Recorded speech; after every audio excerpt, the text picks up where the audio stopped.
où l'emprise des shayatines, elle est réduite. Elle est réduite pourquoi? Parce que si je te dis qu'il n'y a pas de shayatines durant le mois de Ramadan, qu'est-ce qui se passe? Tu te dis, hein? Bah, tu te dis, bah, je peux tout faire et c'est pas grave. Exactement. Ou bien il y a des gens qui te disent, oui, on nous dit qu'il n'y a pas de shayatines durant le mois de Ramadan, mais on voit des gens s'entretuer, on voit des guerres, on voit des gens en train de se battre. D'accord?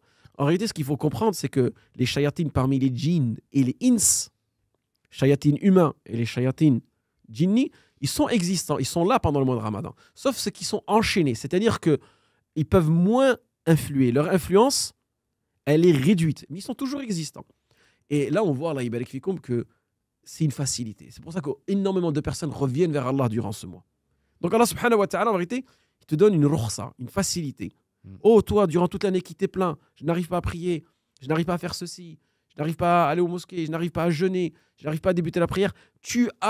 C'est comme un code promotionnel. Hein? Utilise ce code promo. Utilise-le. Et fais-toi plaisir. Ben, vas-y, fais-toi plaisir avec ces ibadats. Mais et la sincérité. N'aie pas cette intention. Il y en a qui te le disent franchement comme ça. Après Ramadan, ils te disent même le premier jour de l'Eid, il reprend à fumer. Il se remet à fumer. Il se remet à boire. Le premier jour de l'Eid. Oui, moi, en vérité, c'est j'ai même vu programmé. des gens qui attendaient minuit pour ouvrir une bouteille, par exemple. Voilà, en vérité, c'est programmé. Et je te dis, c'est ça le problème. C'est qu'on a rendu ce mois sacré. Alors qu'en réalité, il n'est pas sacré, il est béni. Parce que lorsque tu sacralises quelque chose, c'est-à-dire je me permets de le faire qu'à cet endroit-là. C'est comme la Mecque. La Mecque, elle est sacrée.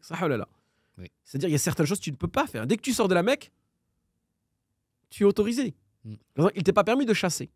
Mais dès que tu sors de la Mecque, tu peux chasser. Mais les gens, en vérité, ils ont pris cette notion-là. Ramadan, dans le Ramadan, je ne fais pas ci, je ne fais pas ça. Je ne sors pas avec les filles, je ne vais pas en boîte. Mais dès que le mois de Ramadan, je repars. Et ça, Allah Ibarak Fik, c'est tout simplement un problème d'éducation. Parce que nos parents, ils nous ont plus ou moins éduqués comme ça. Imagine-toi si l'éducation qu'on avait eue pour le mois de Ramadan, on a eu cette même éducation pour effectuer, pour accomplir la prière. Personne ne délaisserait la prière.